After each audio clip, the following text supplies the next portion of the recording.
You mentioned Doge and Elon Musk. What's going wrong? I mean, from the point of view of the public, here is this kind of genius businessman engineer, and he's coming in and he's going to think about all the right stuff and bring efficiency and outcomes to the government, and something's going wrong. Tell us what's happening, Atul.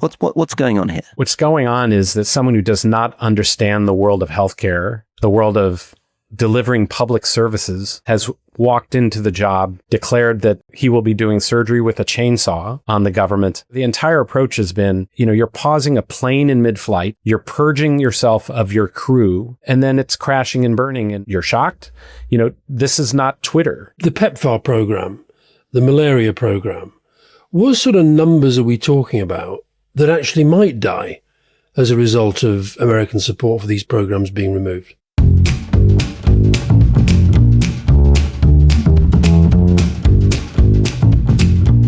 Welcome to The Rest of This Politics Leading with me, Rory Stewart. And with me, Alistair Campbell. And we are very, very privileged today to have with us Professor Dr. Atul Gawande. Now, that very grand title, he is indeed a chaired professor of surgery at Harvard University, but he's many, many more things. And one of the reasons we're so privileged to have him with us is that he's not just a very, very skilled doctor and surgeon, but he's somebody who has opened medicine to the public through extraordinary writing, very powerful, very viscerally honest writing about what it's like to be a working doctor. He's also been a real pioneer in public health, both within the United States, where he's thought very deeply about the difference between certain types of private healthcare and other lower cost systems. He's worked with the World Health Organization internationally and thought deeply about how to deliver healthcare to some of the world's very poorest and most vulnerable. He's been right at the heart of policymaking. He was on President Biden's COVID task force. And most recently, he was right at the top of USAID, the International Development Organization in the United States, which has recently been closed by Donald Trump and Elon Musk, since when he's become one of the most powerful, eloquent voices explaining why international development assistance matters and why this decision has been deeply, deeply damaging to real lives. So there are so many directions in which we can go. But I'd like to start, maybe if we can, with the question of what it felt like to become a doctor, and whether you can give us a sense of something I've been struck by watching your stuff and reading your stuff, which is your real awareness of complexity and ignorance. I think you point out that if you'd been working in the same hospital in Harvard in the 1930s, it was a very, very different life. And now you're dealing with 13,000 different medical conditions, 6,000 different medicines, etc. So can you begin by just giving us a sense of modern medicine, and then we'll take it in many different directions? I love that you're starting here. And first, can I just say how proud and privileged I am to be able to be on your show. I'm a fan. And number two, I have to correct a couple of things. I led global health at USAID, so I didn't run USAID. Samantha Power did. And it was wonderful working with her during the Biden administration. And then in order to go to USAID, I had to step down from my professorship at Harvard. And believe it or not, I'm now applying to be back at Harvard. I reckon you'll get it. I reckon you'll get it. I think you'll get it. I am returned to Boston and my old hospital, the Brigham and Women's Hospital, where I'm indeed a professor of surgery. To go back to the beginning, it's, an extraordinary experience stepping into becoming a surgeon. You're asking people permission to assault them, to put a knife in their body, and to do it on behalf of the idea that you're going to make them better. And the bottom line about the experience is it's terrifying. And if it's not terrifying, you should be worried about the surgeon who is coming out from a program, not terrified about what they're setting out to do. I was attracted to it the first time I went to the operating room as a medical student. I did not expect to go into surgery. I'd come from a background. I was interested in public health, interested in policy. Last thing you think of is surgery. But when you're in the operating room, you see someone dare to open up the human body and then manage to bring competence and confidence to it. It's remarkable, given that the knowledge at any given time is incomplete. You are fallible, your skills are imperfect, and yet taking action is not always, but generally the better thing to do. And I got started writing as much out of that experience of recognizing that we're fallible, that even the best surgeons have deaths and complications, avoidable deaths, avoidable complications on their hands. We meet weekly to discuss our errors and failures. And it's a remarkable culture. And I just was drawn to the people who were the best at doing it and their sense of confidence and humility in equal parts. You've written a lot about human error, and of course we want to have trust in our doctors and we want to believe them. And I've always been somebody who, I don't want to think that my doctor's nervous. I don't want to think that my doctor is having a bad day. I want them to be perfect. I want to have total trust in them. But you seem to be saying that it would be better, that relationship between society and medicine and between doctor and patient would actually be better if we had a better understanding of the mortality that you feel and the sense of vulnerability that you feel. Yes, there's a limit to that. But let me just say, there was, as I was coming through, the doctrine was preach your infallibility to, with the public and with the patients you were with. You weren't honest about your fallibility. You weren't honest about the imperfection and the complications. You felt that you need to give people confidence. You needed to exude pure confidence. And there's a subtle change that really occurred during my generation of surgeons in training. And I began both on the research side describing the failures in surgery and how we could engineer reductions in those failures. And that was to begin to say, perfection is our aim, but we are not perfect. And to give some realistic expectation of what may be coming, what the best outcome we can prepare for, and what the worst is, and how we will work together to get there. What I've ended up in my career doing is actually making a study of failure in surgery.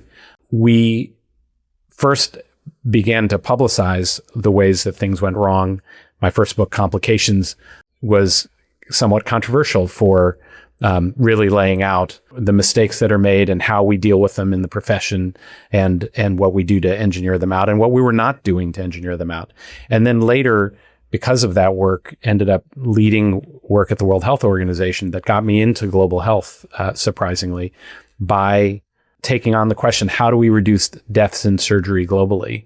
We do more than 300 million operations a year on human beings around the world. It's about 1 in every 25 human beings on Earth is having an operation in the course of the next year.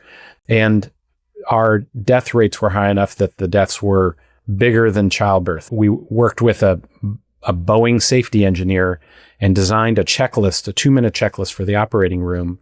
And with that checklist, in London, in Seattle, in Toronto, but also in rural Tanzania and in India, we cut the death rate 47% by being honest about our mistakes, working together as teams to deal with that. But you did that at a time when culture was changing, so that there was a greater trend towards litigation, towards going after doctors who made mistakes. Did that not make it much harder to do what you were trying to do?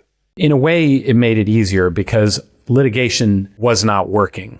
It's a extremely expensive way to address failures that at its presumption is about the negligence of clinicians. And part of what you really find is failure was not a problem of bad doctors. Failure, above all, was the problem of really good doctors being among the most well-trained people in our societies that we've drawn into these professions, but put them into situations in which you cannot master it all by yourself. And so a combination of a team can save you, and increasingly access to knowledge and, computers and, ways that those systems can make a difference. But above all, it's your humility and willingness to confront error and engineer it out of the game. And we've been able to do that with remarkable success. So let's use this maybe as a way of moving from how complicated and specialized healthcare is and how big the teams need to be and how much knowledge you need to be, onto the question of cost. Because presumably one of the central issues around healthcare, one of the things that's changed over the last 100 years, is it's becoming more and more expensive. And of course, we're talking to you from the United Kingdom, where the question of how we pay for the NHS is one of probably the biggest question in politics. Explain to us, why is healthcare so expensive? Well, there's a couple of layers here. One of the reasons that healthcare is expensive, you started to point out one of the things I've noted. We've discovered in the last century, there was a time when healthcare was incredibly cheap and accomplished very little. And in a century, the last century, we've doubled the human lifespan. We've taken the average survival of someone in Europe, United States, from an average of living to your early 40s to now eclipsing 80 years. And in order to do that, there are now 19,000 drugs. There are 4,000 medical and surgical procedures, and we're trying to learn to deploy this capability town by town to everyone alive. So some of it is, yes, it's the cost of the drugs. It's the cost of the people doing this work. A lot of it is the cost and complexity of all these discoveries that we've made, and we are trying to bring them to everybody alive. And this is our generational challenge. It is a transformation. Basically, in the course of a century, we went from a world where our survival was largely a field of ignorance. We did not understand the nature of our conditions or have solutions to offer to them. Now we do, and we're trying to deploy this capability. I'd say, number one, the United States, we spend $13,000 US per person per year for healthcare. And we get less survival than the UK. Our survival is currently at 78 years. The UK is closer to 80. But we have places like Costa Rica that have a higher life expectancy than the UK or the US on a fraction of even the UK's spending. It's under $1,600 per person per year. And what I would say is there are two layers of the cost. Number one is having a sound primary healthcare system where you don't have a cost barrier to getting your daily your daily needs for your first level care, whether it's preventive care or I've got a sick child and I want to bring them in for services in your neighborhood GP. And your essential medicines need to be affordable, and your basic diagnostics around preventive care and so on. That component is not terribly expensive. In Thailand, they're delivering that for $300 per person per year and achieving the same life expectancies that we're now achieving in the United States. The next level, your secondary care, your specialized cardiologists, your dermatologists, and so on, and then the hospital care and the procedures that go along with that, those are extremely expensive. We are willing in the United States to spend a lot on those, right? Our cancer care is costly. It's very timely. And the results are arguably the best in the world. So we have some of the poorest primary care functions. Britain has really struggled around some of those specialized care capabilities and affording it. Britain has continually for years underinvested in your healthcare infrastructure. You've had a strong primary healthcare system that you don't want to sacrifice, but the specialized care is where the investment needs to be. We have the flip side problem in the US. We have overinvested and sacrificed primary care at the cost of overall health. And Atul, what's your assessment of the basic model, our model against the American model? If you were to be able to be a doctor in any country in the world, which of those two models would you prefer to work in? National Health Service, free at the point of use, etc., or the health service of the United States, which we do see as a very market-driven healthcare system? I'm not going to choose between the two, but I will say partly because if you're like me, you're in the top 2% of income in our countries, you will get great care in both countries, right? If I want to be someone who's in the bottom third of income for health, you're going to receive more consistent, more equitable, better care in the UK than you currently can access. Unless you're a veteran, and then you get Britain in the United States. The VA system, the veteran system of care, is a government-run hospitals, clinics, and salaried doctors who do incredibly great results for the veterans. You wait till Elon Musk discovers that some of them are lesbians, and then you're gonna be in trouble there. Doge has already started laying off people in the veteran system in the United States. So exactly. that sadly is a story that started at USAID but has extended to there. But I'll just say what I've looked for around the world are the outliers who get better results in survival.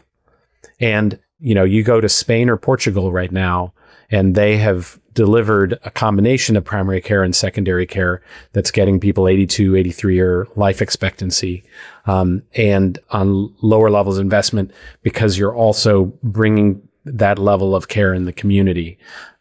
All of it's to say, we're on this generational journey of how you deliver this care at broad scale, where food ate up 40% or more of a budget for a family in 1900.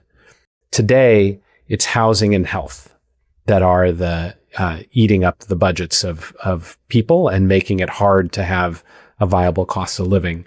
I think a strong primary healthcare system is the foundation that I see across the world for better public health and better primary care results. And there's certain features to it that make it highly successful.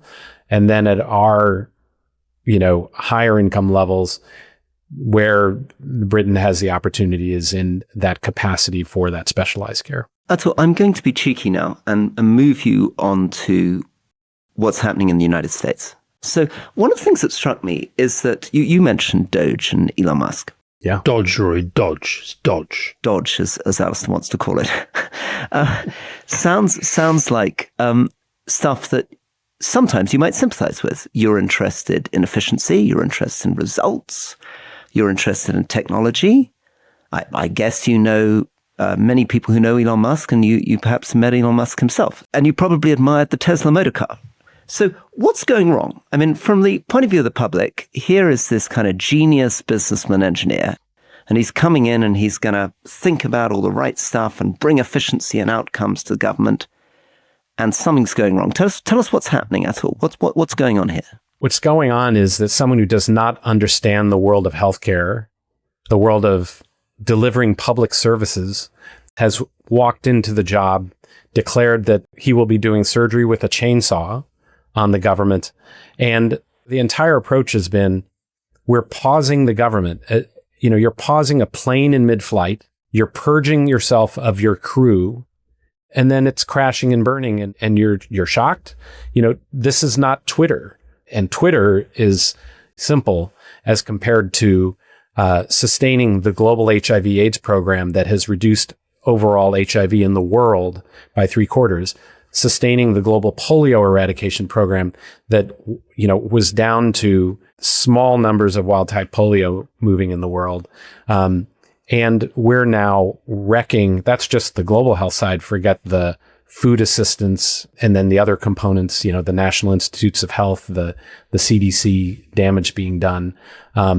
It is, it's arrogance. What is happening is arrogance, and it's indifference to the cost in lives or the complexity of doing the job. And Atul, just, this is a slightly unfair question, but for international listeners who aren't following the day-to-day in the US, can you take us through some of the individual things that have happened? We talked about the cut of USAID, but talk us through some of the other agencies, some of the other decisions, some of the other implications, even domestically within the US.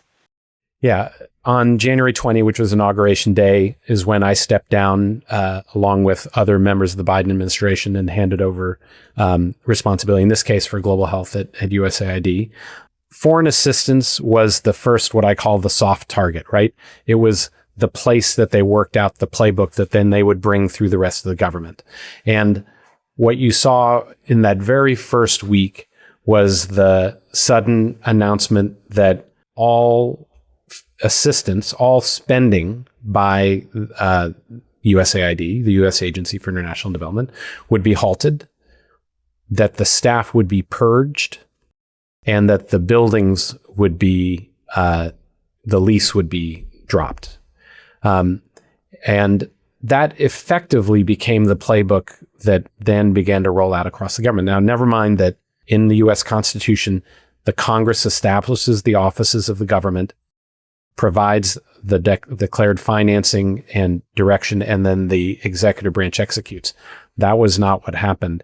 And within about a month after that, 90% of the staff, 90% of the programs were gone.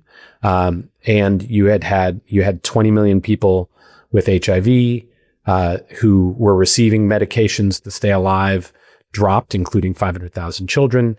The entirety of the global malaria program brought to a halt. Maternal and child health programs reaching 90 million women and children dropped, and on and on. Once they'd perfected that, it's brilliant in a way. If you wanted to have a coup in the 1980s in some small country somewhere, you'd seize the national television station, you'd seize the treasury, and you'd seize the presidential palace, and you'd declare victory. Here, you see Musk has the social media platform feeding directly into Fox News and controlling a significant part of the media communications. They took over the software for the Treasury payment system and halted payments, could turn payments on and off overnight, and seized the employee systems. And so as they learned to do that, they extended that now to the National Institutes of Health, where the first-year employees were purged, where individual programs were shut down. Right now, for example, they're shutting down anything around vaccine to improve vaccine uptake. Huge parts of vaccine research is being stopped. Anything around racial disparities, around trying to bring down gaps in poorer outcomes, for example, in childbirth in the United States. If you're black women will have many times higher mortality rates than white women, and understanding why and being able to come up with remedies. National Institutes of Health was doing that. Those grants are terminated. And then it's extending to the Department of Education, which is now being dismantled in a very similar way. Some of this is starting at NASA. Some of this is starting at in the Social Security Administration. It's in the name of addressing corruption, addressing efficiency. But every time they say we're doing this because we're, getting rid of corruption, it's because they're corrupt. At USAID, for example, in those first 3 weeks, $500 million in food aid went rotting in warehouses, on ships. And when the Inspector General, a independent auditor, did a rapid report pointing out that not only you had $500 million in mismanaged aid, you had $8 billion in audit functions shut down to oversee and prevent loss of aid to terrorist organizations and things like that. So that playbook was perfected at USAID and is now moving across significant parts of the U.S. government. That's what you said, how this was sort of started with USAID, then moved over. Just sticking with USAID for a moment, Musk very proudly says that, this is just sort of rooting out waste. People aren't going to die as a result of this. Just, the PEPFAR program, the malaria program, what sort of numbers are we talking about that actually might die as a result of American support for these programs being removed? Well, we know because USAID itself and their teams made estimates of how long it would take for damage to be done.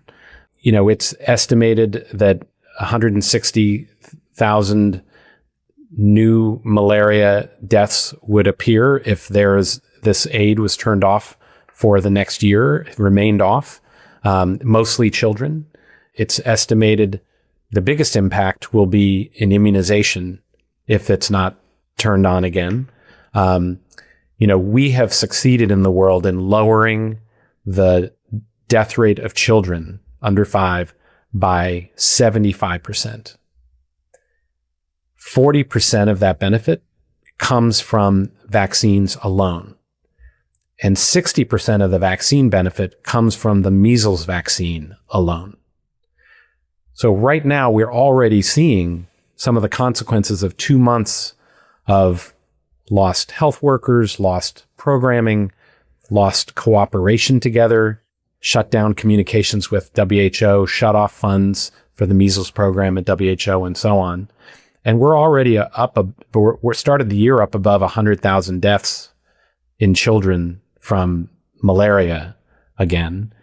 And we will see that rise even more. The estimated numbers from USAID's own internal numbers is 2 to 3 million more deaths a year. Again, mostly children, because of the loss of cooperative programs that the U.S. was a major driver in. That's not even taken into account. I want to add, the Trump administration has declared they will no longer fund or participate in the World Health Organization.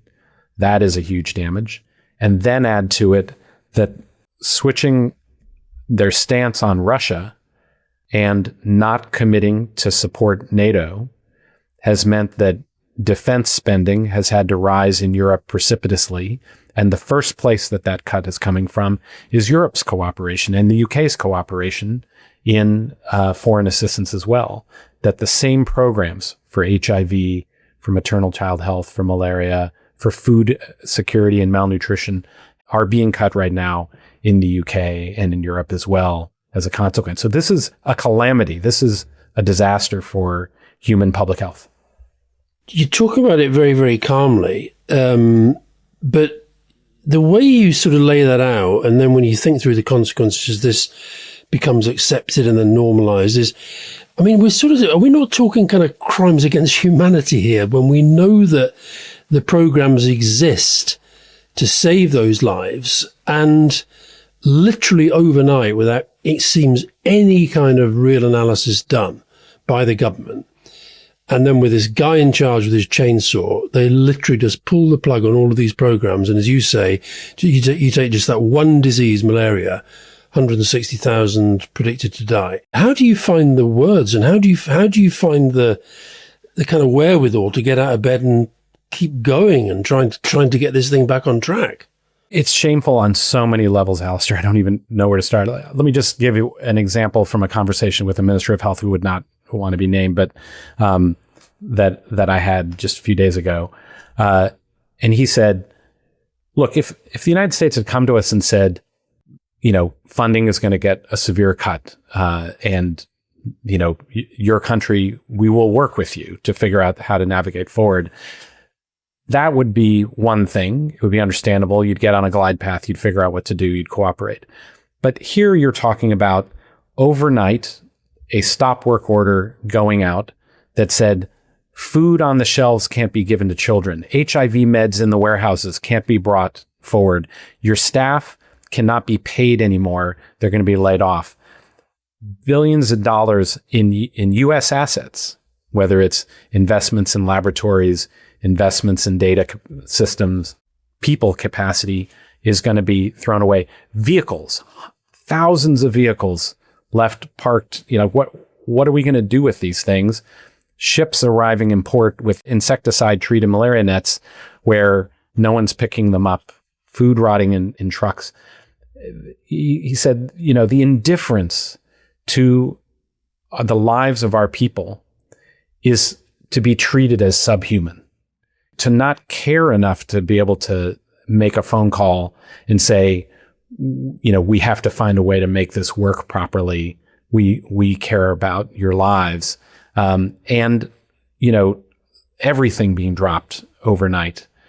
Another example, women in clinical trials with medical devices, a vaginal ring that might be effective in preventing HIV, but we don't know, abandoned in trials with no one to remove the devices from them. Children in TB programs with drug-resistant TB in a research trial to stay alive with new medications dropped in the middle of treatment. It's against every ethic. It is against every piece of morality.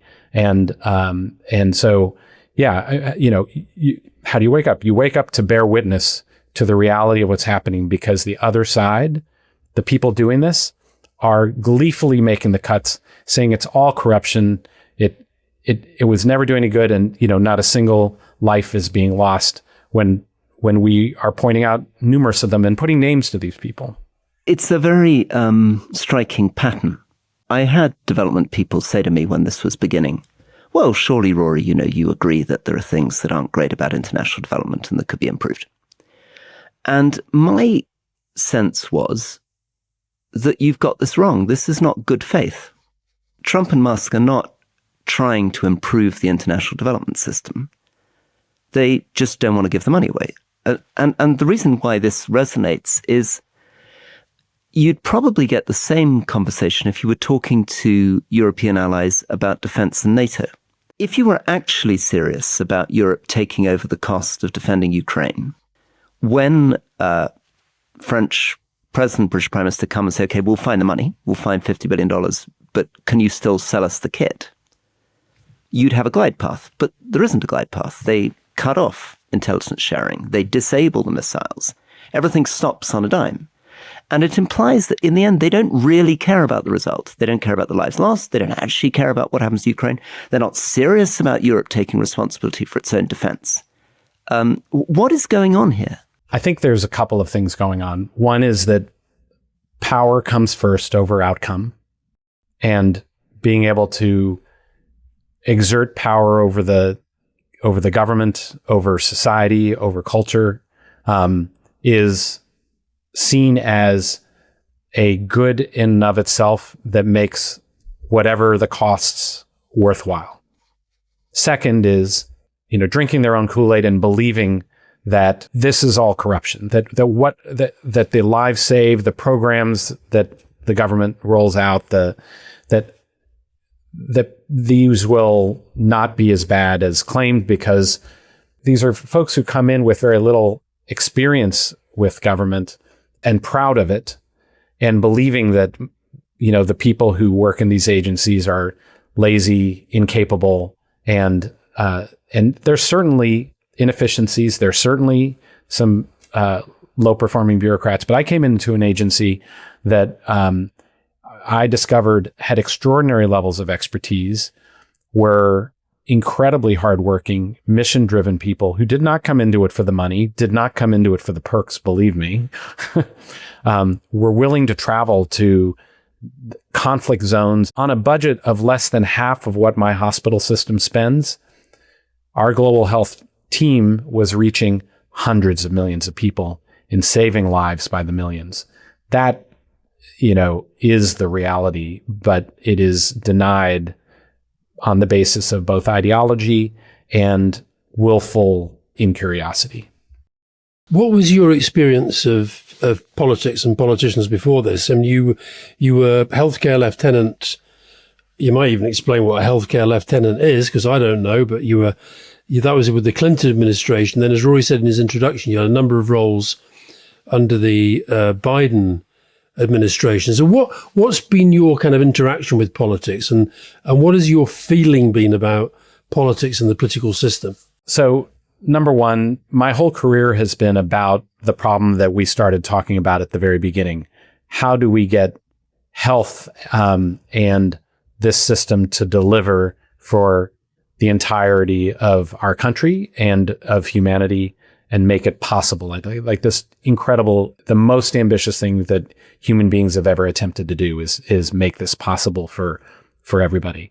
And so I've approached it with people across the political spectrum. I led health for the Clinton campaign way back in 1991 and 92, and then joined the White House. And my experience has been mirrored by some of the experience then, which is that, it was really fun being in the campaign and making the arguments and winning.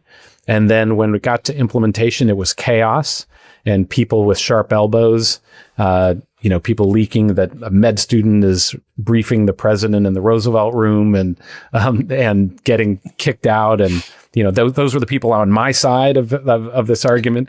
There was, all of the usual challenges and difficulties of negotiating in a democracy, people coming from all different perspectives and trying to drive things forward. And I had very little patience or skill at that then.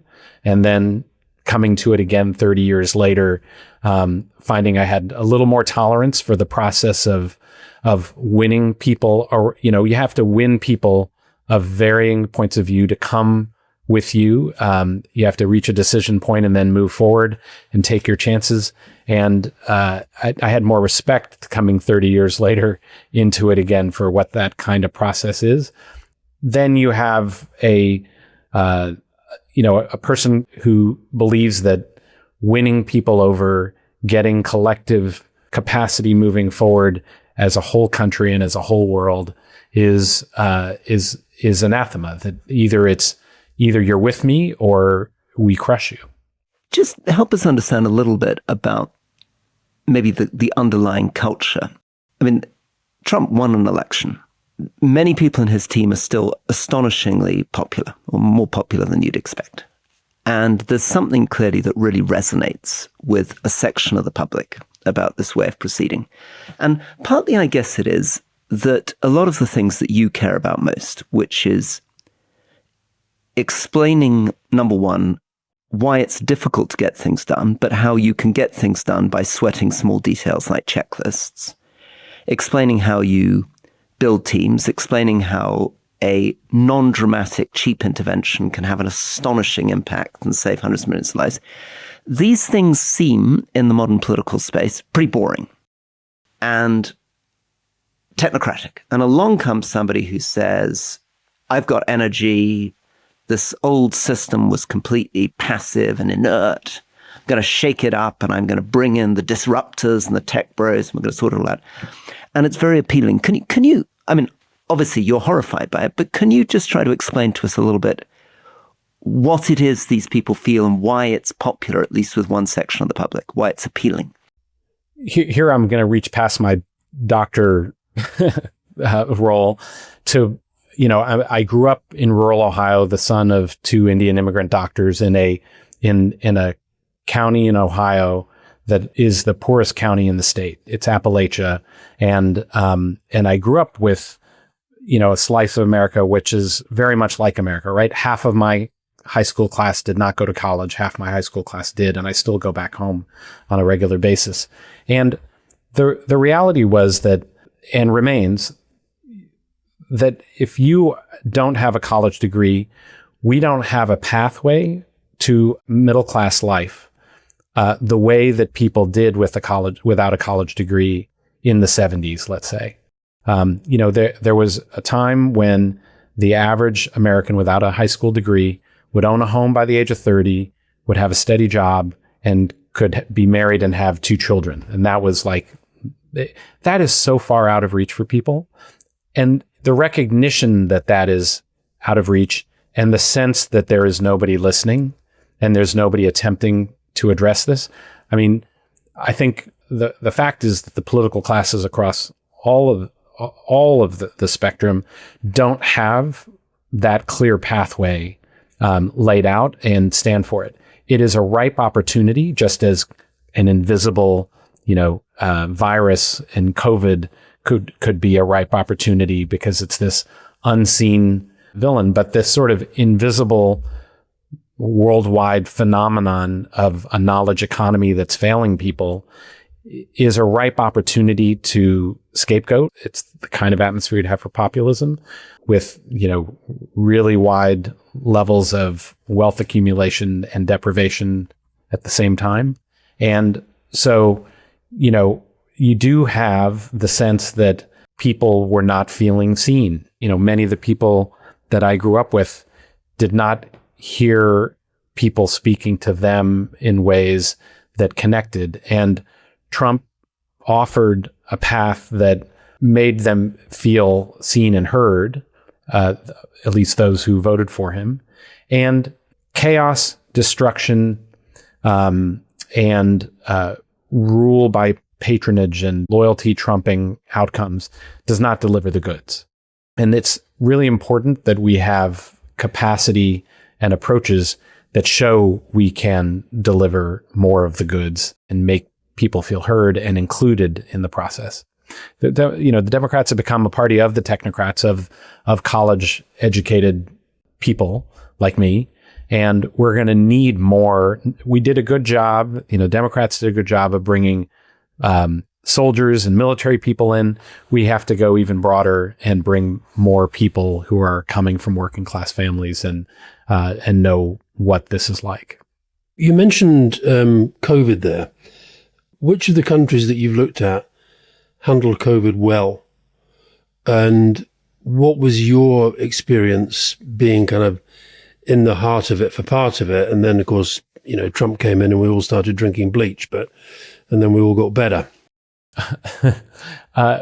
What I'd say is, the aftermath, we're 5 years out now, showed that countries that had a well of pre-existing trust in their national institutions did better and stayed together, were able to navigate the ups and downs of uncertain information, controversial choices, and navigate that without it ripping society apart. In a technical sense, the U.S. clearly struggled.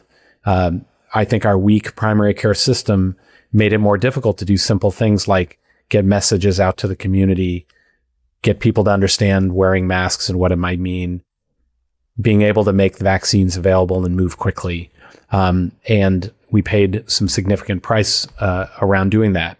There's lots of ways in which people's lives were so disrupted. We're still paying the price of, the one telling statistic to me was that you had 60% of the world go into elections in this past year.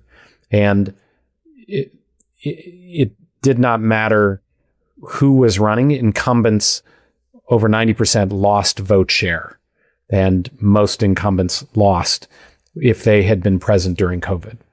And I think that the consequences of COVID on people's lives, the hangover of inflation and debt, and we're still paying some price for acceleration of trends that were already there, because the people who were most hurt were the people who couldn't escape into a knowledge economy. You could work through your laptop and make it in the world. The UK is still processing how we responded to COVID, partly because Boris Johnson was right at the heart of this and him breaking his own COVID regulations. But there are people looking at Sweden and saying Sweden didn't lock down, didn't shut down its economy, didn't shut down its schools, and ended up with outcomes that were pretty similar to Britain, which took a huge economic and educational hit doing these very dramatic measures around lockdown. How do you assess this now? How do you evaluate the kind of decisions people were making in those early days? Well, 5 years on, we don't have that assessment. And I actually was in a meeting last week making the strong case that this is the moment to actually really, especially before a bird flu comes, understand what the professional consensus is on these areas. At the end of the day, I'm a surgeon, not an epidemiologist, but I'll render my judgment anyway. What the hell? I would say that the evidence was very strong that masks played an outsized role in being able to control the disease. And the reason I know is because in the first few months of COVID, it spread and really disabled hospitals, whether it was in Korea or in Spain or in Italy or in New York City. In Boston, we made the decision against initial advice of WHO and others that we would do universal masking. And I went to work every day, saw plenty of people with COVID, and, we did not get spread of COVID in the hospital. I did not get COVID until, one of my kids got it. And that was the way that I got my COVID later on. So that's number one. Number two, I think the jury is out on whether there's an immediate role on lockdowns, but clearly beyond a certain point, it's not clear was adding much more value. It was not slowing matters down. I think we have now pretty strong evidence that shutting down schools did not help slow transmission and had enormous impacts on the mental health and educational outcomes of children. And that brings home one additional, I think a key point. Public health people will always have a critical role to play in in being able to assess the evidence of saying, here is the gain in survival of wearing masks or doing XYZ. What people in public health cannot do is say what I talk about when I see my cancer patients. What are you willing to sacrifice and what are you not willing to sacrifice for the sake of more survival? And there will be a different calculus with the next virus, but the humility to recognize that the role of the political community is to say, what are we willing to sacrifice? What are we not willing to sacrifice? And public health to then inform that is important. I'll just add one thing, which is, we made a decision. There was a time in the United States when under Jimmy Carter, we lowered the speed limit to 55 miles per hour. He did it in order to save energy and reduce about 5,000 deaths a year. And everybody said, this is too goddamn slow. and that's legitimate choices to make, right? That's, and we have to be capable of doing that. And there's a role for public health and politics in sorting through those things. Can I raise a couple of other big issues, one of which was a lot bigger a few years ago and seems to be going backwards, which is climate? I'd be interested in your views on the impact of climate change on public health.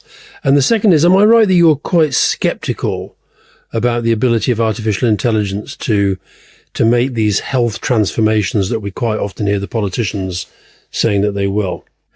Boy, those are too far afield. Yeah.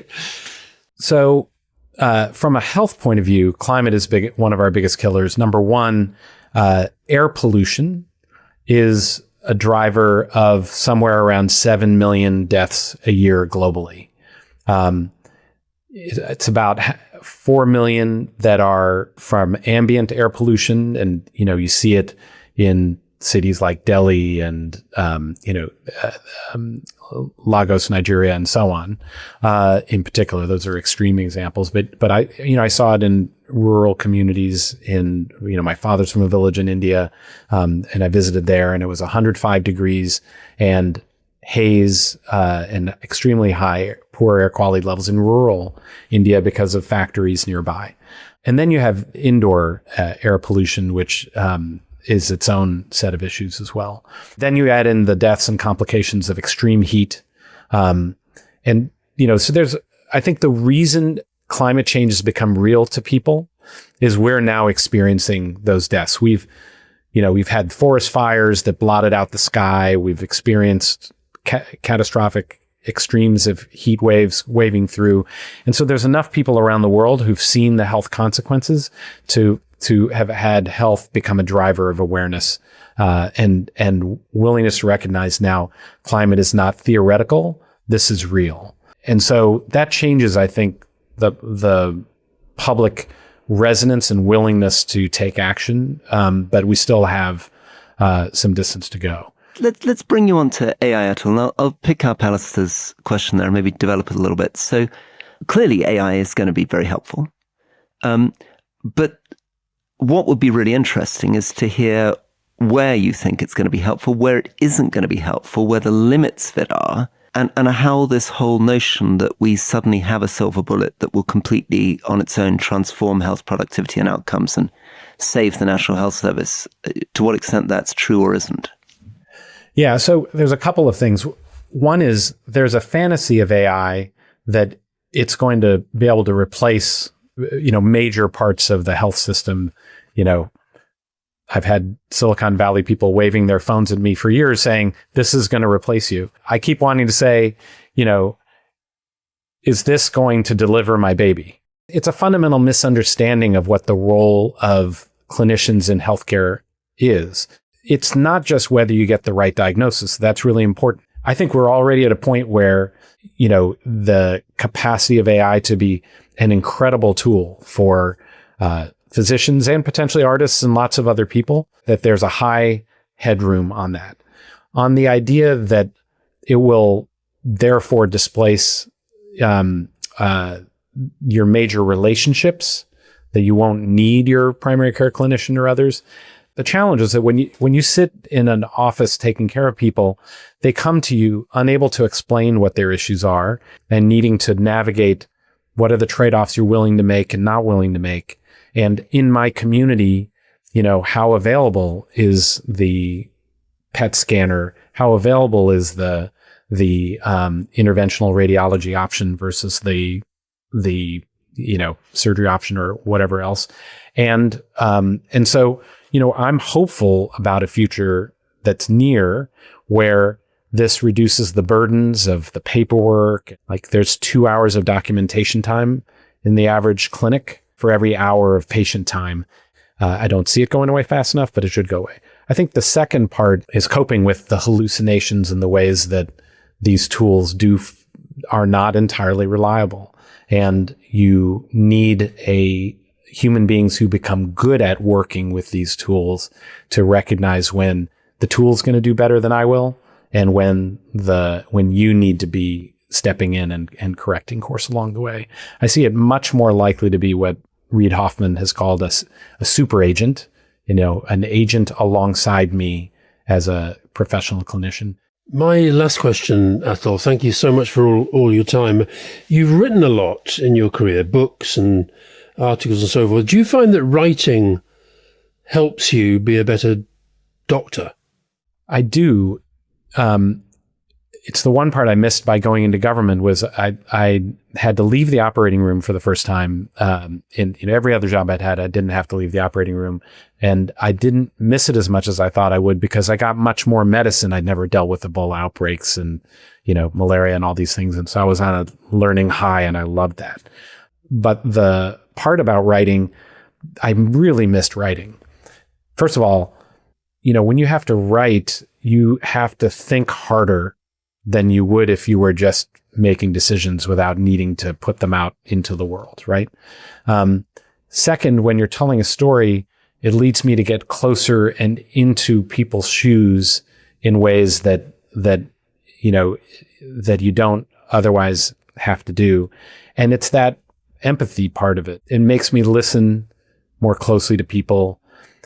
The third part is writing allowed me to go to people that I take care of and do really weird things like saying, hey, I'm writing this article. Can I visit you in your kitchen and talk about, what's going on? Or can I follow you at work?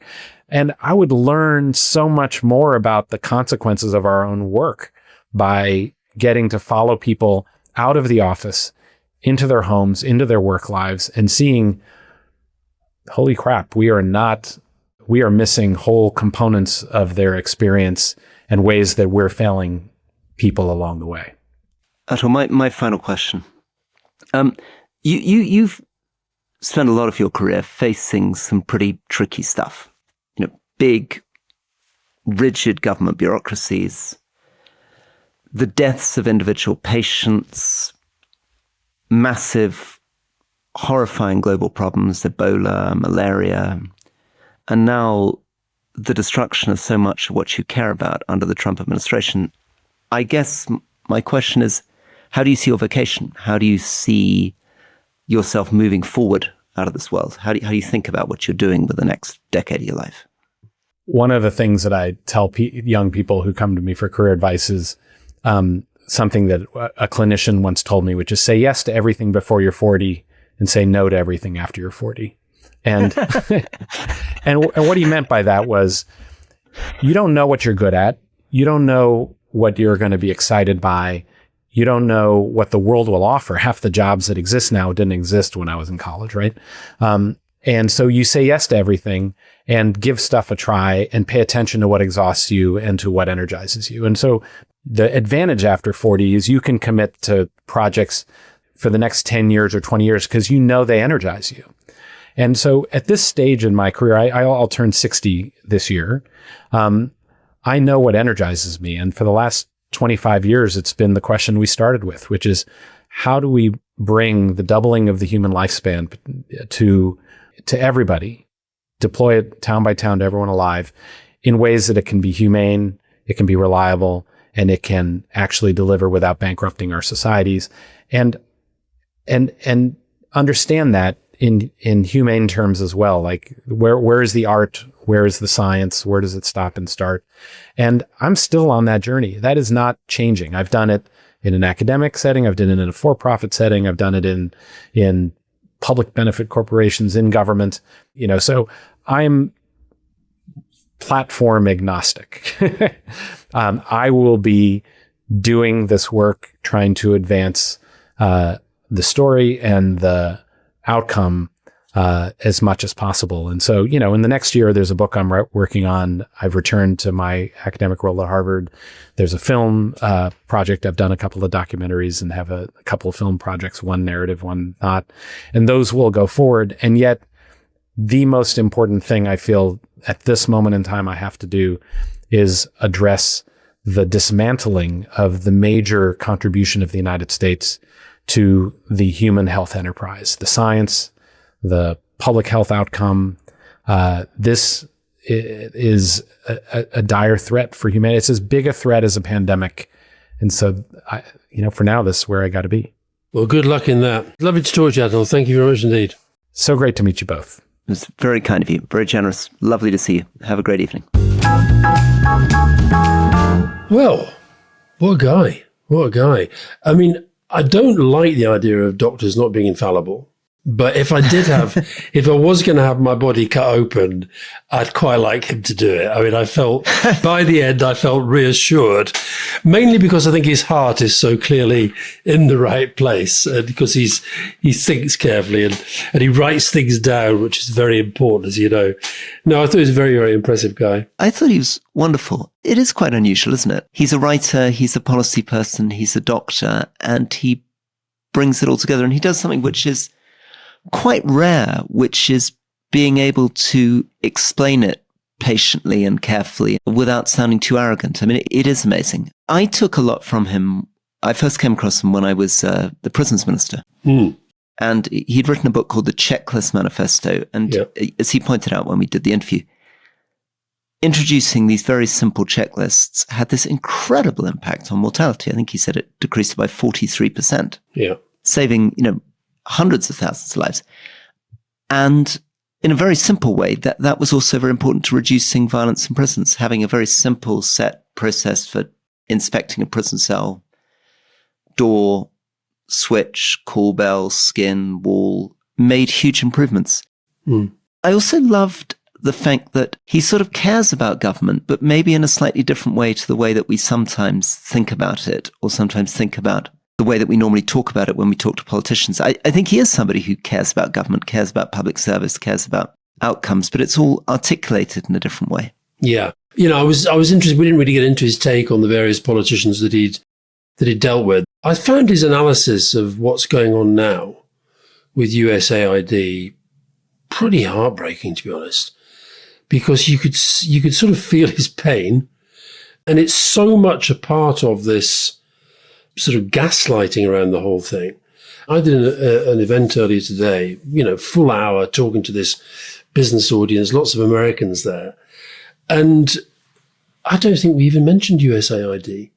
And of course, that was such a big thing in the early days. But of course, there's been so much stuff since then that people wanted to talk about. And what I felt listening to him was somebody who had not just seen, but also been part of something that the American government did that actually brought an awful lot of good in the world. And just seeing it completely vandalized. And I thought he was incredibly reflective and sympathetic about, not sympathetic, but he was genuinely trying to think through why Elon Musk might be behaving the way that he is. He ended up at arrogance, but I think there's something far more dark and dangerous than that. This felt like really, really dangerous vandalism of something that they neither understand nor care about.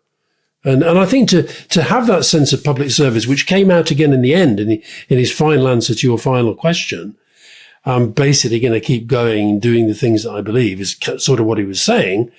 I think that's pretty hard to do when you're surrounded by this this noise right now. Yeah. And he touched on, we didn't get fully into it, and we should do it sometime, what's happening to agencies inside the United States. I mean, he touched on the fact that there are now massive cuts to health funding. He did talk about cuts to maternal healthcare in the United States. Yeah. But its research programs have been cut, vaccination programs have been cut, the Food and Drug Administration's been cut, emergency services been cut. I mean, it's a whole system thing where the horrors of what we're seeing in USAID are then replicated, not at the same scale, because you're not dealing with people dying in their hundreds of thousands of malaria, but across the United States. And yeah, I mean, and I think what's going to happen with these films is we'll find that they will be films trying to make the case again for global health, explain what these USAID cuts mean, and try to bring home to people. I mean, he's still obviously praying that some of this stuff is salvageable, is going to be reversed. But as he's pointed out, for a lot of the vaccine, a lot of the food, it's just too late. Yeah. And of course, Mr. Robert F. Kennedy is the guy in charge of the whole health department anyway, so that must make him feel even worse. Well, listen, I thought that was very good. I hope listeners enjoyed it, and see you again soon. See you soon. Thank you, Alison. Bye-bye.